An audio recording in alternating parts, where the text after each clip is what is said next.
Bharat Australia match का रोमांच और दूसरा यह एहसास कि दोनों देशों में क्रिकेट केवल एक खेल नहीं लेकिन एक साझा जुनून है। लेकिन आज यहां कोई लास्ट ओवर फिनिश का प्रेशर नहीं है। आज यहां केवल खेल की खुशी है, हमारी मित्रता की गर्मजोशी है और फ्यूचर चैंपियंस की एनर्जी है। अभी हमने बच्चों को कबड्डी, ऑस्ट्रेलियन फुटबॉल और क्रिकेट की दुनिया से जुड़े हुए इन बच्चों से गप्पे गोष्ठी करने का अवसर मिल गया। उनके जोश को देख करके लगा आज यहाँ बच्चों का एग्जीबिशन मैच नहीं है, फ्यूचर चैंपियंस का ऑडिशन चल रहा है। उनके आत्मविश्वास और ऊर्जा से यह स्पष्ट है कि भारत ऑस्ट्रेलिया में खेलों का भविष्य बहुत उज्जवल है। जब भी मुझे मेरे मित्र प्रधानमंत्री एल्बेनीज़ी से मिलने का अवसर मिला है, क्रिकेट हमारा नेचुरल कनेक्टिंग पॉइंट रहा है। अहमदाबाद में हम साथ में स्टेडियम गए थे और आज यहाँ आकर मैं स्पोर्टिंग स्पिरिट महसूस कर रहा हूँ। जब हमारे बीच स्टीव वॉ और लीजा स्थालेकर जैसे दिग्गज खिलाड़ी भी मौजूद हैं, स्टीव वॉ की मेंटल टफनेस और लीजा स्थालेकर की ऑलराउंड एक्सेलेंस हमें याद दिलाते हैं कि चैंपियन बनने के लिए टैलेंट, टेम्परामेंट और टेनेसिटी तीनों की आवश्यकता होती है। फ्रेंड्स, स्पोर्ट्स भारत और ऑस्ट्रेलिया के संबंधों की एक मजबूत कड़ी है। आज प्रधानमंत्री एल्बेनीज़ी के साथ India Australia sports collaboration road map launch करना मेरे लिए बहुत ही खुशी की बात है। इसके तहत हम क्रिकेट के साथ अन्य खेलों में भी सहयोग मजबूत करेंगे।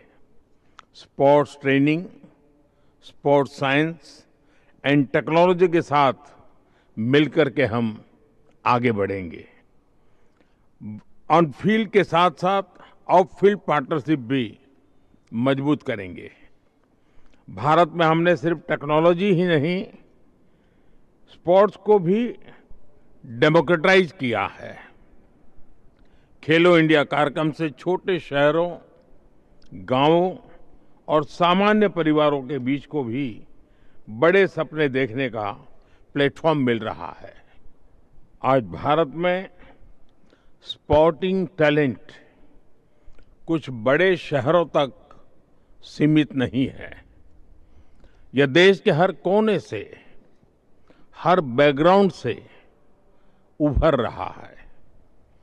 2030 में भारत कॉमनवेल्थ गेम्स की मेजबानी करने जा रहा है और जैसा मेरे मित्र ने बताया, हम 2036 में ओलंपिक्स भारत में आयोजित करने का भी प्रयास कर रहे हैं। 2032 में ब्रिस्बेन ओलंपिक्स होस्ट करेगा। इन ग्लोबल इवेंट्स को आयोजित करने के लिए मेगा स्केल पर स्पोर्ट्स इंफ्रास्ट्रक्चर तैयार किया जाएगा। यानी आने वाले वर्षों में हमें एक दूसरे से सीखने के, एक दूसरे के साथ मिलकर काम करने के अनेक नए अवसर प्राप्त होंगे। मुझे खुशी है कि बिग बैश लीग का एक मैच भारत में चेन्नई में आयोजित किया जाएगा। किसी भी स्पोर्टिंग लीग के लिए भारत में इवेंट करना यानी बड़ी रीच और व्यूअरशिप की गारंटी है। इस वर्ष भारत में मेंस T20 वर्ल्ड कप जीता और Australia women's T20 world cup का विजेता बना। मेरी तरफ से सभी विमेन खिलाड़ियों को विशेष रूप से बहुत बहुत बधाई।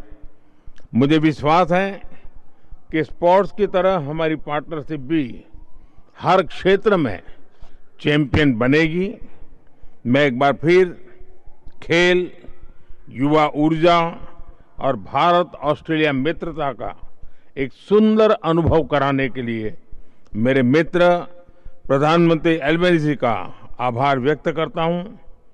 Let us play together, let us win together. बहुत बहुत धन्यवाद।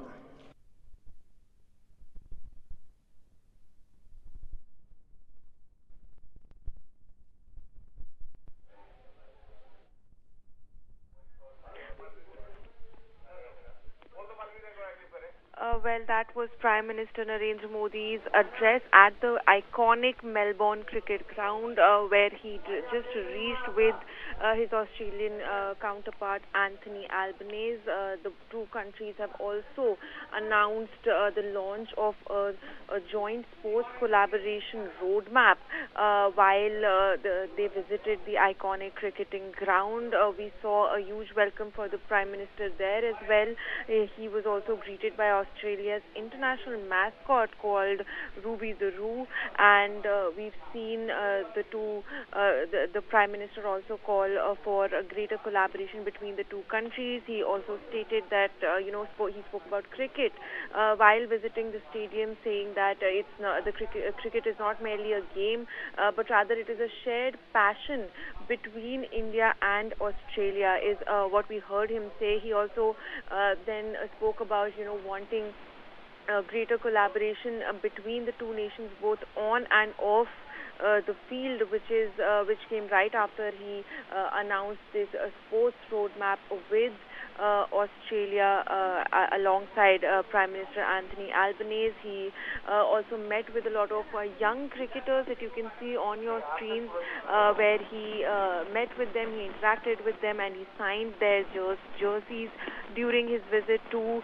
the Melbourne cricket ground. Former Australian Captain Steve Waugh was also at the ground, and he met with the Prime Minister as well, sort of signaling the close sporting ties that also exist between the two countries in what is being called a moment of cricket diplomacy, of course, between two of the biggest cricketing nations in the world. And we saw him interacting with some young players on the ground as well. My colleague Yash Ahuja also joins us for more details. Yash, of course, we're witnessing this sort of light moment at the iconic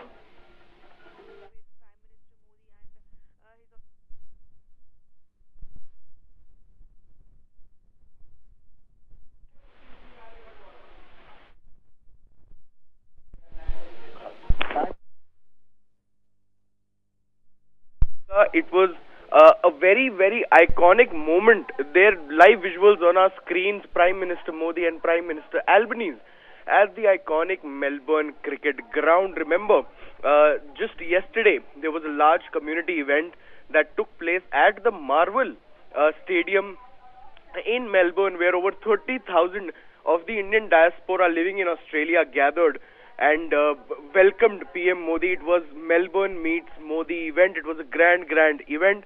Now, PM Modi and Prime Minister Albanese are at the Melbourne cricket ground. They are taking a walk through the iconic gallery at the MCG, where you can see photos of iconic leaders. You can see photos and mementos from across the time period in cricket, where a lot of big clashes, a lot of big ticket games happened at the Melbourne cricket ground. We had seen previously the 2003 World Cup final was carried out in Melbourne cricket ground in Australia.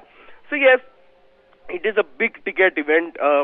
This was one of the key, this was one of the key events that Prime Minister Modi was scheduled to attend. attend. Now live visuals on our screens of both of the leaders currently taking a walk through the iconic Melbourne cricket ground. Back to you.